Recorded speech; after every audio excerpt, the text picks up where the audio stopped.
Za obdelovanje hrane ljudje uporabljamo vročino že odkar smo odkrili ogenj. V običajnih pečicah toplota nastaja zaradi izgorevanja plina ali zaradi električnega grelnika. Do hrane se prenese s prevodnostjo. Ker se več kot polovica toplote izgubi v okolju običajnega gospodinjskega aparata, so razvili mikrovalovne pečice, ki lahko hrani neposredno prinesejo več toplote. Najpomembnejši sestavni del mikrovalovne pečice je naprava imenovana magnetron.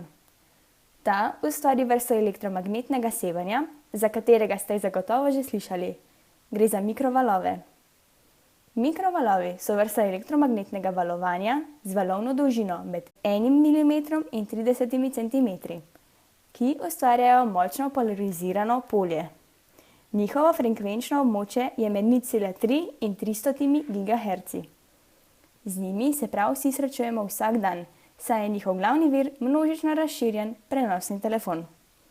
Mikrovalovna pečica znotraj svojega ohišja oddaja zelo visoke frekvence, ki so podobne frekvencam mobilnih telefonov.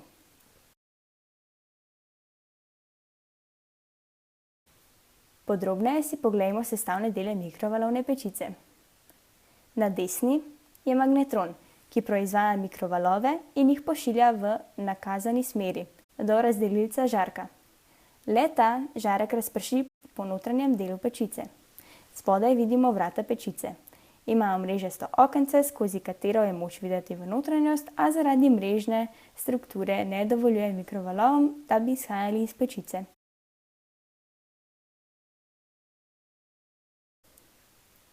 Notranji prostor v mikrovalovni pečici predstavlja Faradayevo kletko, ki preprečuje izhod mikrovalovnih žarkov. Edini možen pogled v notranjost prostora je skozi mrežasto zaprta vrata. Valovna dolžina svetlobe je mnogo krajša od valovne dolžine mikrovalovnega sevanja, kar pomeni, da svetloba lahko prehaja skozi omenjeno mrežo na vratih pečice, mikrovalovi pa v precejšnji meri ne. Seveda izven mikrovalovne pečice še vedno dobimo valovanje, a ima le to frekvenco okoli 60 Hz. Načeloma valovanje s tako nizko frekvenco ni škodljivo živemu organizmu, saj je valovna dolžina omenjenega valovanja krepko prevelika. Mikrovalovi pa s svojo kratko valovno dolžino zlahka posežejo v tkiva in na njih tudi močno vplivajo.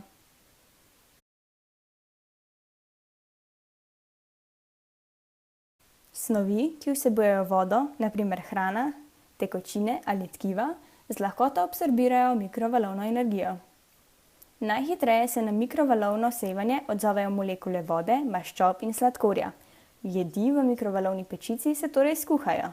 Določene molekule pa vseeno niso občutljive na mikrovalovno sevanje.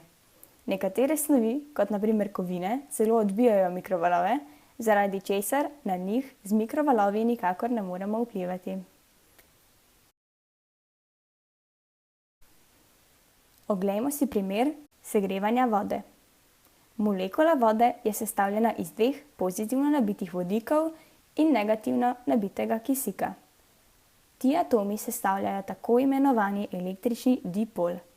Ko vodi dovedemo elektromagnetno valovanje, katerega del so mikrovalovi, povzročimo spremembo električnega polja v okolici molekule. Njen dipol se obrne v smeri električnega polja. Zaradi vsiljenega vrtenja se molekulam poviša kinetična energija. Molekule ustvarijo rotirajoče gibanje in pri tem udarjajo ob druge, kar se pretvarja v toploto. Večkrat je segrevanje vode opisano kot resonanca vrtečih molekul, kar pa je nepravilno. Do resonance pride le pri vodni pari, pri višjih frekvencah kot je 20 kHz. Napačno je razmišljanje, da mikrovalovna pečica greje od znotraj navzven. V resnici je to odvisno tako od sestave hrane, ki jo grejemo, kot tudi od frekvence. Valovi nižjih frekvenc bolje prodirajo v notranjost jedi. Prav tako kot pri ostalih načinih gretja, tudi mikrovalovi prodirajo od zunaj. Nekateri mikrovalovi si utrejo pot neposredno skozi hrano, nekateri pa se odbijajo od sten mikrovalovne pečice, tako da se hrana enakomerno skuha. V mikrovalovni pečici je hitrost segrevanja odvisna od moči pečice in vsebnosti vode ter gostote in količine hrane, ki jo segrevamo. Mikrovalovna energija ne prodira dobro v debelejše kose hrane, kar lahko povzroči neenakomerno segrevanje oziroma kuhanje. Deli živila, ki niso dovolj segreti, lahko po kuhanju še vedno vsebuje potencialno nevarne mikroorganizme, kar predstavlja tveganje za zdravje, možnost okužb in zastrupitev s hrano. Zato naj živilo po zaključenem kuhanju v mikrovalovni pečici več minut počiva, da bi se toplota v hrani enakomerno porazdelila. Telo lahko absorbira mikrovalovno energijo, kar povzroči segrevanje izpostavljenih tkiv. Večjemu tveganju za toplotno poškodbo so izpostavljeni organi z manjšo prekrvavitvijo in uravnavanjem temperature, kot je na primer oko, ali na temperaturo občutljiva tkiva, kot so testisi. Vendar se toplotne poškodbe tkiv lahko pojavijo le pri daljši izpostavljenosti zelo visokim stopnjam mikrovalovne energije, ki precej presegajo tiste izmerjene okrog mikrovalovne pečice. Segrevanje hrane v mikrovalovni pečici ima nekaj posebnosti. Ena od teh posebnosti je prekomerno segrevanje tekočin, kar pomeni, da tekočine dosežejo temperature, ki so nekaj stopinj Celzija višje od njihovega normalnega vrelišča, ne da bi pri tem dejansko vrele. V mikrovalovni pečici lahko ne bo prisotnih mehurčkov na steni posode, vendar bo voda kljub temu prekomerno segreta. Proces vretja pa se lahko eksplozivno sproži z zunanjimi ali notranjimi dejavniki, na primer prisotnost enega mehurčka v tekočini ali vnos nekega predmeta v segreto vsebino, na primer žlice. Opisane so že hude opekline s prekomerno segretimi tekočinami v mikrovalovni pečici. Prav tako je v mikrovalovno pečico prepovedano dajati kovinske predmete, kot so jedilni pribor, jeklene paličice za nabodala, aluminijasta folija in krožniki z zlatimi obrobami.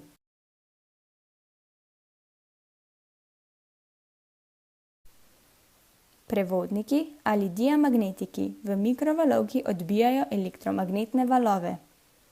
Če imajo večjo površino, kot je valovna dolžina mikrovalov, ta je pri 2,45 GHz cirka 13 cm, ali če je površina vstavljenih kovinskih predmetov manjša, inducirajo električne napetosti in tokove, kar oboje povzroči iskrenje, saj je v mikrovalovki prisotna visoka napetost pa ima tudi karakteristike ognja, kar lahko privede do požara.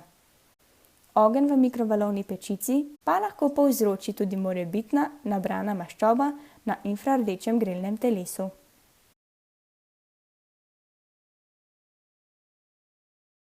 Hrana, kuhana v mikrovalovni pečici, ne postane radioaktivna, prav tako ne ostaja nič mikrovalovne energije v notranjosti pečice ali hrani po tem, ko je pečica izključena. V tem pogledu mikrovalovi delujejo prav tako kot svetloba. Ko stikalo izklopimo, svetlobe ni več.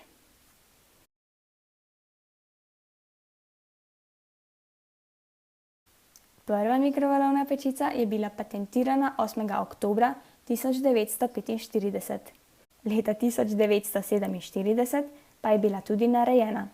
Visoka je bila kar 1,8 metra, tehtala pa je kar 340 kg. Porabila je 3000 vatov in ustvarila 3-krat manj žarčenja kot današnje.